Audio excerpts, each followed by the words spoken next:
We now enter the darkest and most feared section of the Garuda Purana, the Naraka Khand, the description of the hells. But before we proceed, it is essential to understand something that distinguishes the Sanatan Dharma concept of hell from other religious traditions. In many other traditions, hell is described as eternal, a place of everlasting punishment from which there is no escape. The soul condemned to hell remains there forever, with no hope of redemption. This is not the case in Sanatan Dharma. The Naraka described in the Garuda Purana is temporary. It is not a place of eternal damnation, but a place of purification through suffering. It is a cosmic correction facility where the soul undergoes the consequences of its negative actions, learns its lessons, and then moves forward on its evolutionary journey toward eventual liberation. Lord Vishnu, in his infinite wisdom, explains to Garuda, "O Garuda, I shall now describe to you the various hells that exist in my creation. Listen with complete attention, for this knowledge will inspire human beings to follow the path of dharma and avoid the path of adharma." When people understand the terrible consequences of sinful actions, who among them would ever willingly walk the path of sin? The Garuda Purana describes 28 major hells in extraordinary detail. Each hell is specifically designed for particular categories of sins. This is the perfection of divine justice. The punishment always, without exception, precisely fits the crime. The law of karma operates with mathematical precision. There is no arbitrary punishment. There is no cruel and unusual punishment. There is only exact, perfect, proportionate justice. A sinner experiences these hells for a fixed duration determined by the nature and severity of their accumulated karma. After the period of punishment is complete, the soul is not destroyed. It is not condemned to eternal suffering. Instead, it is reborn, sometimes in a lower life form, sometimes as a human being facing particular challenges to continue its journey of spiritual evolution.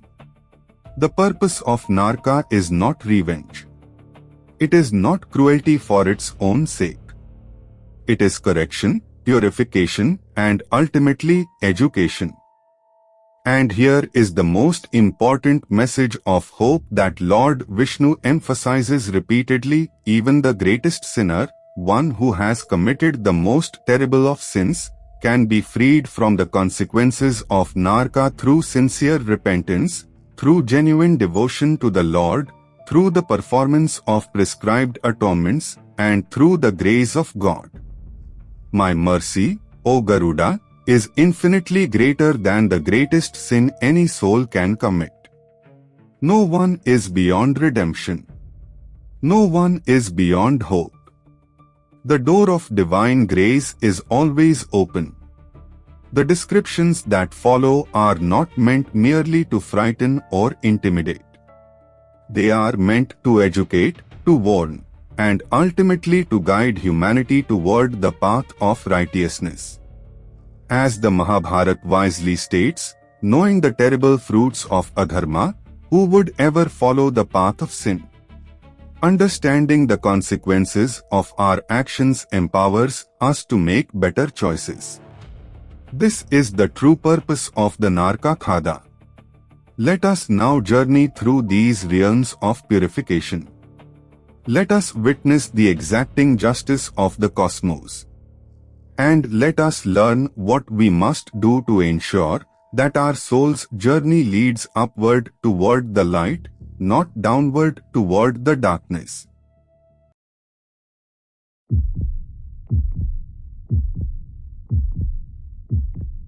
The first two hells described in the Garuda Purana are Etamisra and Andhatmisra, the hells of absolute, crushing darkness.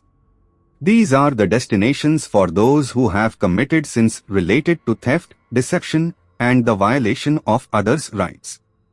Tamisra, whose very name means darkness or gloom, is reserved for those who steal another person's wealth, who take what rightfully belongs to others, who appropriate another's wife, who kidnap or harm another's children.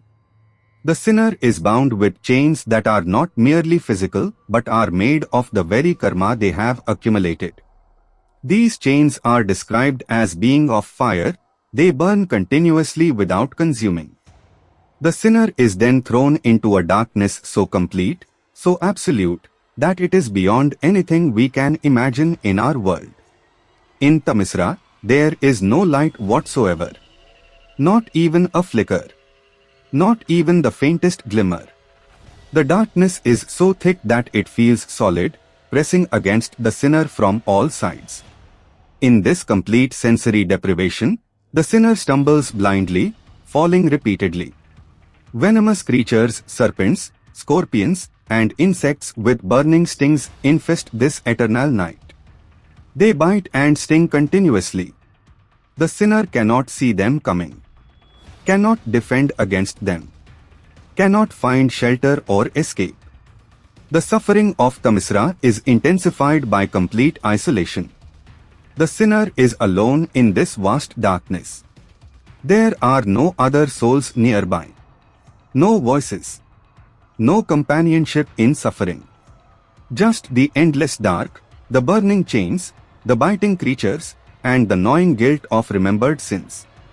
Andhatmisra is even more severe. It is the blind darkness, the deeper hell. This is reserved for those who not only committed sins but deceived others and then enjoyed the fruits of their deception. The hypocrite who preached morality but practiced immorality. The fraudster who built wealth on the trust of innocent people.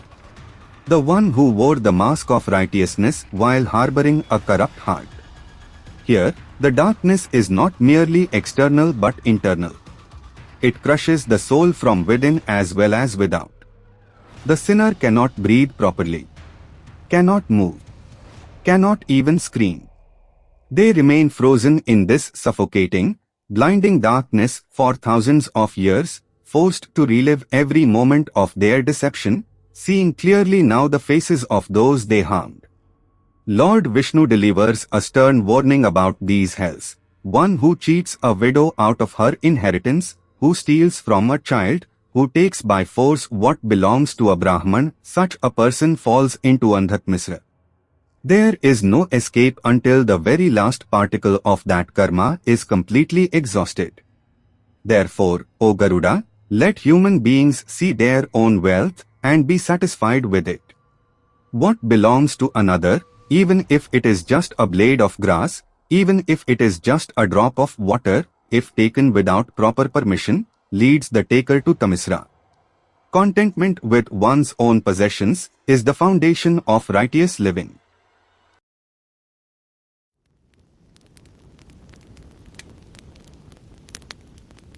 Rorva and Maharorva are among the most terrible hells described in the Garuda Purana. They are reserved specifically for those who have committed acts of violence, cruelty, and killing against other living beings. The name Rorva means the hell of screaming or the hell of wailing.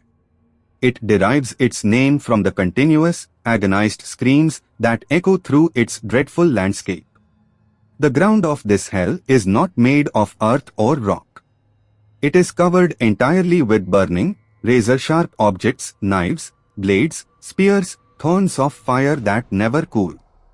The sinner is forced to walk, to run, to crawl over this terrible surface continuously. There is no moment of rest, no place to sit, no respite from the cutting and burning. With every step, the sinner's flesh is torn open. With every movement, new wounds are created. The blood flows continuously, forming rivers across the hellish landscape. The screams of agony from countless sinners fill the air, creating a terrible symphony of suffering that gives this hell its name. When the sinner's body is completely shredded, when they can no longer move, the body is miraculously restored only for the suffering to begin again. This cycle continues for the duration of their sentence. Who falls into Rorva? Those who killed animals for pleasure rather than necessity. The hunter who killed not for food but for the joy of killing. The butcher who caused unnecessary suffering to the animals in his care. Those who organized or enjoyed watching animal fights, where creatures were forced to tear each other apart for human entertainment. Those who were cruel to animals in any form. The Garuda Purana is clear: unnecessary cruelty to any living being, no matter how small, carries karmic consequences. Maharorva is the greater version of Rorva.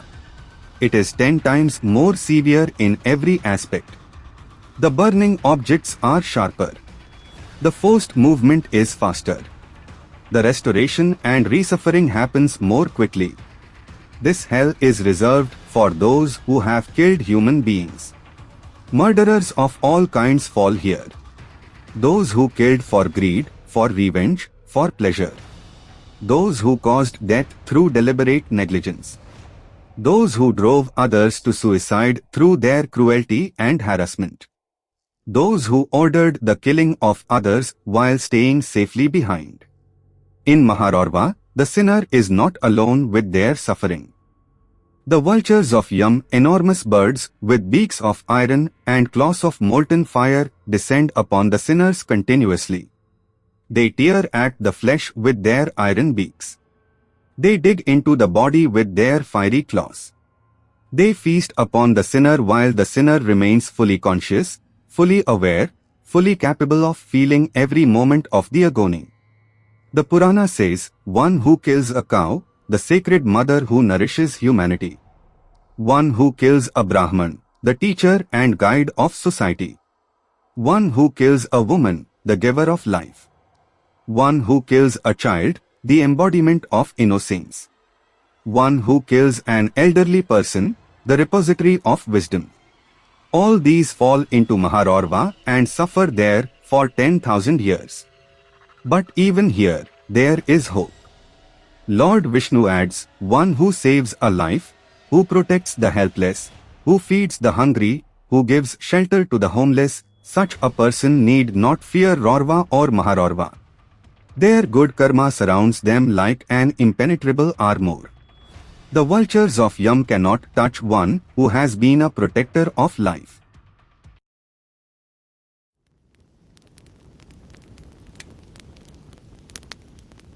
Kumbhipaka is one of the most vividly described hells in the Garuda Purana, and it carries a particularly powerful message because it deals with something that every human being encounters multiple times every single day: food. The name Kumbhipaka literally means cooked in a pot. This hell is specifically designed for those who have committed sins related to food, which the Vedas consider one of the most sacred gifts of existence. Food is Brahman, declares the Taittiriya Upanishad. It is the sustainer of life, the foundation of all existence. To misuse, waste, or corrupt food is therefore a grave cosmic offense. The punishment in Kumbhipaka is horrifyingly appropriate to the crime. The sinner is seized by the Yamdutas and thrown into a gigantic boiling vessel filled with searing, bubbling oil. Just as the sinner might have cooked food in life, now they themselves are cooked. The oil is heated to unimaginable temperatures, not by ordinary fire, but by the fire of their own accumulated karma. The sinner is boiled alive. Their flesh separates from their bones. Their eyes melt in their sockets. Their screams create bubbles in the boiling oil. And then, when the body is completely destroyed, it is miraculously restored by the power of Yama's justice, only for the boiling to begin again. This cycle continues for the full duration of the sinner's sentence, which may be thousands of years. Who falls into Kumbhipaka? Those who wasted food while others starved just outside their doors. Those who enjoyed elaborate, luxurious meals while their servants, workers, or even their own family members went hungry. those who adulterated food with harmful substances for the sake of profit, the milkman who added water to milk, the grain merchant who mixed stones with grain, the sweet maker who used dangerous chemicals. Those who criticized the food that was offered to them with love by their host.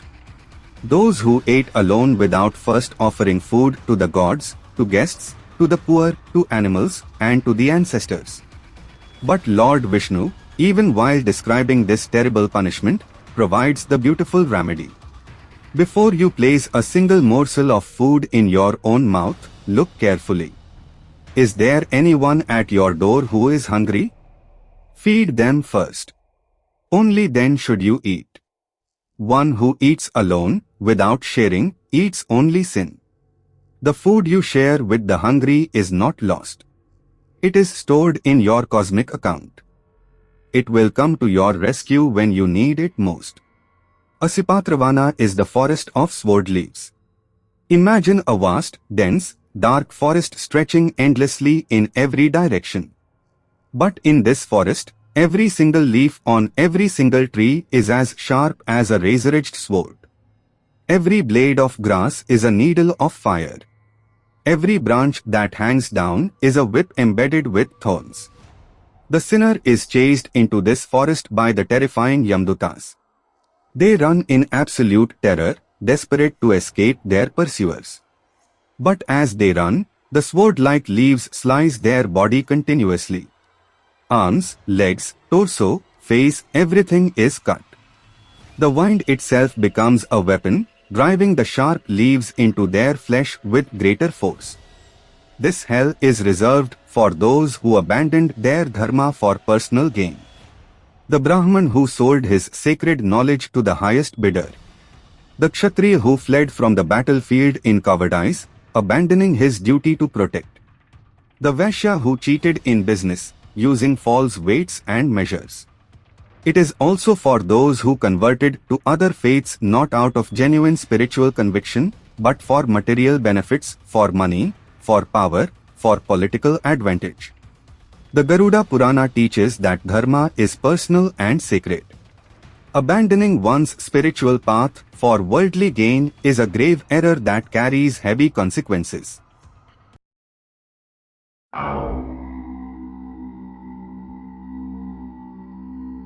After describing all these terrifying hells, the Garuda Purana does not leave us in despair. It immediately provides the path of hope, redemption, and liberation. This is the essential balance of Sanatan Dharma. It shows us the darkness, but also illuminates the way out of it. Lord Vishnu's voice softens as he speaks to Garuda. O Garuda, I have shown you the terrible consequences of adharma. But now listen to the most important truth of all. No soul is beyond redemption. No past is so dark that it cannot be illuminated by the light of sincere repentance. No karma is so heavy that it cannot be lifted by the power of divine grace. What are the means of atonement and purification? The Garuda Purana describes several powerful practices. First and foremost is sincere repentance, not the mere mouthing of words, but a genuine, heart-deep recognition of one's mistakes accompanied by a firm resolve never to repeat them. This repentance must be followed by appropriate actions that demonstrate the change of heart. Charity is supremely powerful. Giving to the needy according to one's capacity burns away negative karma like fire burns dry grass. Fasting on sacred days, especially Ekadashi, purifies both body and mind. Pilgrimage to sacred places, the holy rivers Ganga, Yamuna, Godavari, Saraswati, the ancient temples, the places where saints and sages performed their austerities, washes away sins accumulated over many lifetimes. Service to parents, teachers, and elders generates merit that can offset even serious negative karma. Feeding the hungry, giving water to the thirsty, providing shelter to the homeless, offering medicine to the sick, these acts of compassion are among the most powerful purifiers available to humanity. Devotion to the Lord is the supreme remedy. chanting the divine names with faith and love, reading or listening to the sacred scriptures with attention, associating with holy persons and serving them, performing one's prescribed duties as an offering to the divine rather than for personal gain. These practices not only prevent future negative karma, but also gradually erase the effects of past negative karma. The Shraddha rituals for ancestors take on new significance in this context. By properly performing Shraddha, a son or daughter can help liberate their ancestors from Naraka. The offerings made with devotion at Gaya, at the Vishnupad temple, have the power to release souls from even the deepest hells. This is why the Garuda Purana emphasizes that one who performs Gaya Shraddha liberates not just one or two but 7 generations of ancestors. Therefore, O Garuda, Lord Vishnu concludes with infinite compassion, let no human being fall into despair thinking their sins are too great to be overcome. Let them turn to me with faith. Let them perform acts of charity and devotion. Let them serve their parents and honor their ancestors. The door of my grace is always open. The light of my compassion shines for all. Even the worst sinner, if they come to me with a sincere heart, will find redemption. This is my eternal promise. This is the unbreakable vow of the Supreme Lord. This is the profound, sobering, yet ultimately hopeful knowledge of the Naraka Khanda. May it guide you toward righteous living. May it inspire you to choose compassion over cruelty, truth over falsehood, and generosity over selfishness. May it remind you that every action has its consequence, and that the time to choose wisely is now, in this very moment, in this very life. Hare Krishna, Krishna Krishna, Hare Hare. Hare Rama, Rama Rama, Hare Hare. Om Shanti Shanti Shanti.